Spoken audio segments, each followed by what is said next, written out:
जय जवाहर दोस्तों। आज हम कवर करने वाले हैं आयतन या वॉल्यूम। पिछले वीडियो में आपने देखा था क्षेत्रफल, जो कि बेस्ड था 2D डायग्राम्स पे, लंबाई और चौड़ाई। आज हम कवर करने वाले हैं 3D डायग्राम्स, जो कि बेस्ड है लंबाई, चौड़ाई और ऊंचाई पे। तो चलिए स्टार्ट करते हैं आयतन। आयतन को समझने से पहले व्यूइंग एंगल के बारे में समझते हैं। एक होता है आपका व्यूइंग एंगल टॉप व्यू, एक बॉटम और एक होता है आपका फ्रंट व्यू। जो टॉप व्यू है उसमें हम किसी ऑब्जेक्ट के ऊपर वाले भाग के बारे में बात करेंगे, वहीं जब बॉटम व्यू की बात करेंगे तो उस ऑब्जेक्ट के नीचे वाले की, और जो बचे रेस्ट ऑफ द वॉल्स हैं वो कहलाएंगे आपके फ्रंट व्यू। सपोज फ्रंट में कोई एक इंसान खड़ा है तो वह जितना भाग देख पाएगा वो हो जाएगा उसका फ्रंट व्यू। ठीक, उसी को ही हम कहेंगे आज सरफेस एरिया। तो सरफेस एरिया, कोई एक इंसान है वो जो देख पाएगा इस एंगल से, वो बन जाएगा उसका फ्रंट व्यू या सरफेस एरिया। ठीक, और जब इन तीनों को हम मिला देंगे तो बन जाएगा आपका टोटल सरफेस एरिया। ठीक, जिसको हम हिंदी में क्या बोलते हैं, संपूर्ण पृष्ठीय क्षेत्रफल, टोटल सरफेस एरिया। ठीक, ये मिलकर बनता है टॉप व्यू, फ्रंट व्यू और बॉटम व्यू से। ठीक, आगे चले। तो पिछले वीडियो में हमने कवर किया था एरिया। एरिया बना था लंबाई और चौड़ाई से। ये हो गया आपका लंबाई और ये हो गया उसका चौड़ाई। आज इसमें हम तीसरा डायमेंशन ऐड करेंगे जो कि है ऊंचाई। ठीक, तो एरिया क्या था आपका, लंबाई गुणित चौड़ाई, है ना। इसी एरिया में अगर मैं ऊंचाई को मल्टीप्लाई कर दूं तो मुझे मिलेगा आयतन या वॉल्यूम। ठीक, एरिया इनटू ऊंचाई करेंगे तो मिलेगा हमें वॉल्यूम। कैसे, ये हो गया एरिया, इसको h ऊंचाई तक उठा देता हूँ। इसका मतलब क्या हुआ, मैं इस पे ऐसी बहुत सारी प्लेट रख दे रहा हूँ, इसके ऊपर ऐसे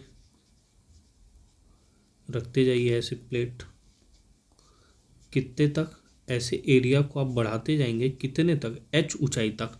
अगर आप ये h ऊंचाई तक करते हैं तो आपको क्या मिल जाएगा, आपको मिल जाएगा वॉल्यूम। तो मतलब अल्टीमेटली L इंटू बी क्या है, एरिया है, इसको आपने h ऊंचाई तक मल्टीप्लाई कर दिया तो आपको मिल गया वॉल्यूम।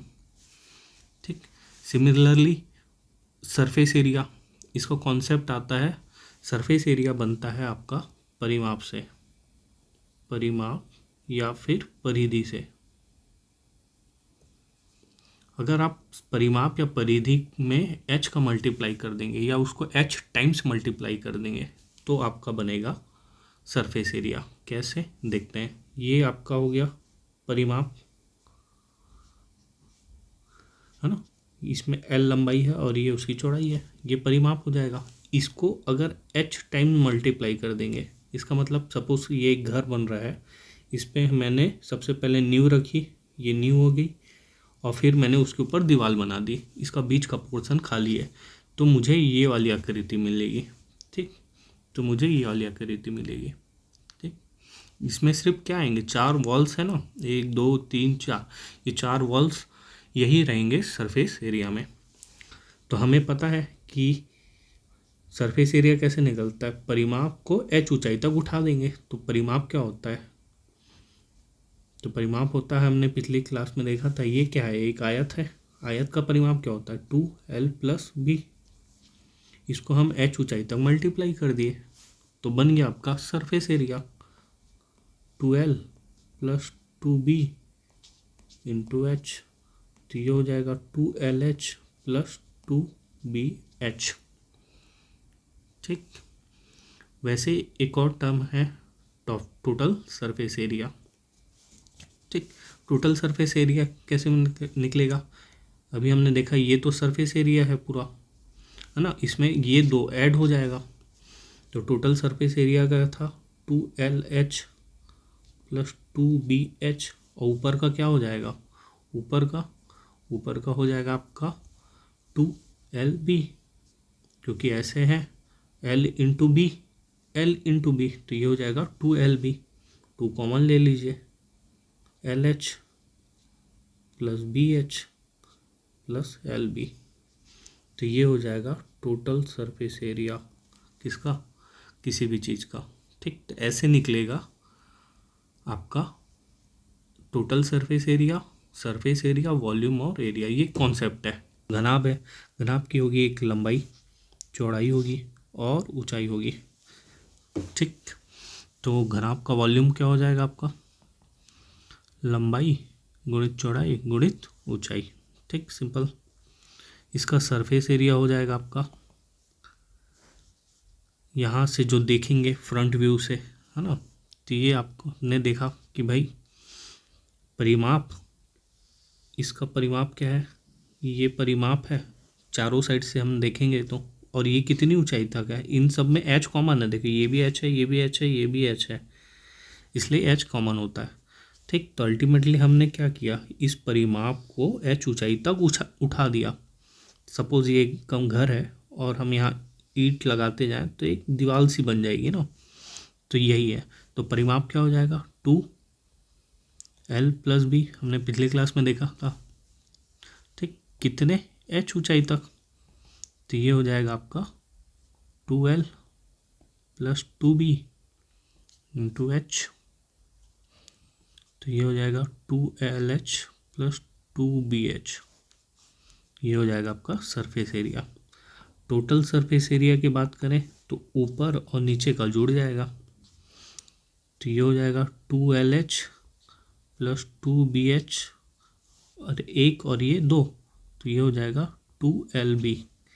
अब यहाँ से 2 कॉमन ले लीजिए, LH plus BH plus LB, तो ये हो जाएगा आपका टोटल सरफेस एरिया। ठीक, तो ये हो गया आपका टोटल सरफेस एरिया, ये सरफेस एरिया, और ये हो गया आपका वॉल्यूम। तो ऐसे निकलेगा आपको घनाभ। ठीक, अब बचा विकर्ण। ठीक, तो विकर्ण क्या होगा, घनाभ का विकर्ण इस कोने से लेके इस कोने तक जो डिस्टेंस होगा उसी को ही हम कहेंगे विकर्ण।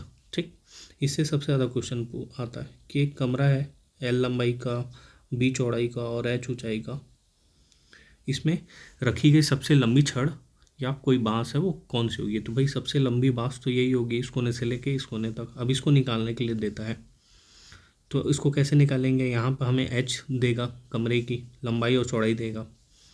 तो आप देख पा रहे होगे नीचे में एक आयत है, आयत का, है ना, विकर्ण हमने लास्ट क्लास में निकाला था।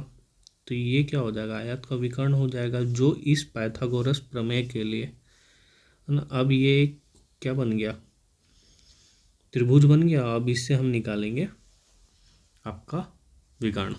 ठीक, तो ये डिस्टेंस क्या हो जाएगा आपका, ये डिस्टेंस, ये आयत का क्या है, विकर्ण है। तो आयत का विकर्ण हमने लास्ट क्लास में देखा था, क्या होता है, root of L square, root of L square plus B square, है ना, और ये है आपका H। तो विकर्ण क्या हो जाएगा, विकर्ण सपोज मैं लेता हूँ X, तो X का स्क्वायर क्या हो जाएगा, H स्क्वायर प्लस इसका स्क्वायर, तो L square plus B square, तो ये हो जाएगा आपका विकर्ण बराबर हो जाएगा root of L square plus B square plus H square. ठीक, तो ये है रखी गई सबसे लंबी छड़ होगी, क्या, L square plus B square plus H square, है समझ में। तो चलिए अब समझते हैं क्यूब को या घन को। ठीक, तो क्यूब का जन्म होता है आपका क्यूबॉइड से ही, जब क्यूबॉइड के लंबाई, चौड़ाई और ऊंचाई ये तीनों जब बराबर हो जाए, है ना, मतलब जब B भी L हो जाए और ऊंचाई भी L हो जाए, तब बनता है आपका घन। ठीक, तो घन का वॉल्यूम फॉर्मूला भी उसी से ही निकलेगा, लंबाई गुणित चौड़ाई। यहाँ चौड़ाई क्या है, चौड़ाई भी L है, और ऊंचाई क्या है, ऊंचाई भी L है, तो ये बन जाएगा आपका L क्यूब या भुजा का क्यूब। ठीक, क्या, घन का आयतन एल क्यूब हो जाएगा। फिर आप देखेंगे सरफेस एरिया। तो सरफेस एरिया क्या होता है, जो फ्रंट व्यू है वही सरफेस एरिया है। ठीक, तो एक का क्या होगा, एरिया होगा। ऐसे चार हैं, हमने देखा था 4 वॉल हैं, तो एक का क्या हो जाएगा, एक का हो जाएगा एल स्क्वायर। और ऐसे ही हम देखेंगे 4, तो ये हो जाएगा आपका सरफेस एरिया घन का। तो कितना हो जाएगा, ये हो जाएगा 4L स्क्वायर। ठीक, अब टोटल सरफेस एरिया की बात करें तो टोटल सरफेस एरिया में ऊपर का और नीचे का, ये टॉप व्यू और बॉटम व्यू, ये दोनों भी जुड़ जाएंगे। मतलब इसी 4L स्क्वायर में सरफेस एरिया के इसमें 2L स्क्वायर और जुड़ जाएंगे, तो ये हो जाएगा 6L स्क्वायर। तो ये हो जाएगा टोटल सरफेस एरिया, ये सरफेस एरिया, और ये हो जाएगा आपका वॉल्यूम। है समझ में। अब हमें निकालना है विकर्ण घन का। ठीक, तो घन का विकर्ण क्या होगा, वह इस घन में फिट होने वाला सबसे लंबा भाग होगा, जो इस कोने से लेके पूरा इस कोने तक आएगा, है ना। हमें ये निकालना है। अब ये कैसे निकालेंगे, इसके लिए हमें एच तो मिल गया, ऊंचाई तो मिल गई, ये एक नीचे वाला। तो हमने पिछले क्लास में देखा था, नीचे ये घन का एक्चुअल में क्या होता है, ये एक तरीके का वर्ग है ना। तो वर्ग का विकर्ण क्या था, पिछली क्लास में हमने देखा था L√2, है ना। अब ये है L ऊंचाई और ये हो गया उसका आधार, तो पाइथागोरस प्रमेय से निकाल लेंगे विकर्ण। विकर्ण सपोज x है, तो x का स्क्वायर क्या होगा, L स्क्वायर प्लस L√2 का स्क्वायर, तो ये हो जाएगा L√2। तो क्या हो जाएगा, ये 3L स्क्वायर। तो यहाँ विकर्ण क्या हो जाएगा, विकर्ण हो जाएगा L√3। ठीक, तो ये कितना आ गया, ये आ गया आपका L√3। है समझ में। घन का विकर्ण, वर्ग का विकर्ण होता है L√2 और घन का विकर्ण होता है L√3। तो चलिए अब समझते हैं बेलन को। बेलन जैसा देख पा रहे होगे, इसके आधार में एक वृत्त है ना। इसकी होगी त्रिज्या r, इसकी होगी ऊंचाई h। तो यहाँ पे हम बात करेंगे सरफेस एरिया की सबसे पहले। तो सरफेस एरिया हमने देखा था भाई, फ्रंट व्यू से हमें जो दिखाई पड़ता है, इसका मतलब एक ऐसी पूरी एक सर्कल, ये कितने ऊंचाई तक है, h ऊंचाई तक है। और हमने देखा था सरफेस एरिया, सरफेस एरिया कैसे बना था, परिमाप या परिधि को अगर h टाइम्स मल्टीप्लाई कर देते हैं तो बन जाता है आपका सरफेस एरिया। तो नीचे में है आपका परिधि, तो परिधि होता है वृत्त की क्या, 2πr। ठीक, कितने टाइम्स, h टाइम्स, तो ये हो जाएगा आपका सरफेस एरिया 2πrh। है समझ में। अगर बात करें वॉल्यूम की, वॉल्यूम कैसे बना था, एरिया इंटू h। तो यहाँ नीचे में आपका एरिया, ये बनेगा एरिया, वृत्त का एरिया क्या होता है πr स्क्वायर।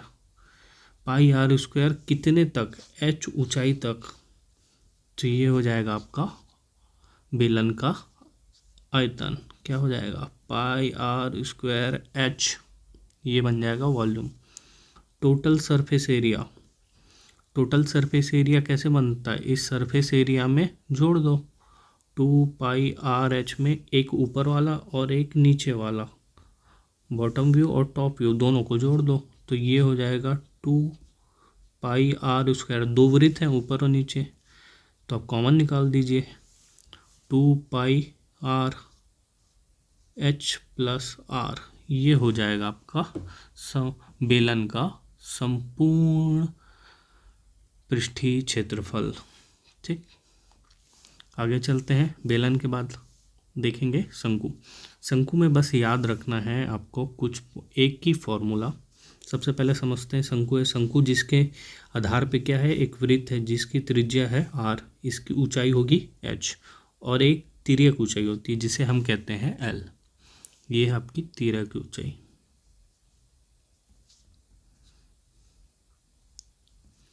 ठीक।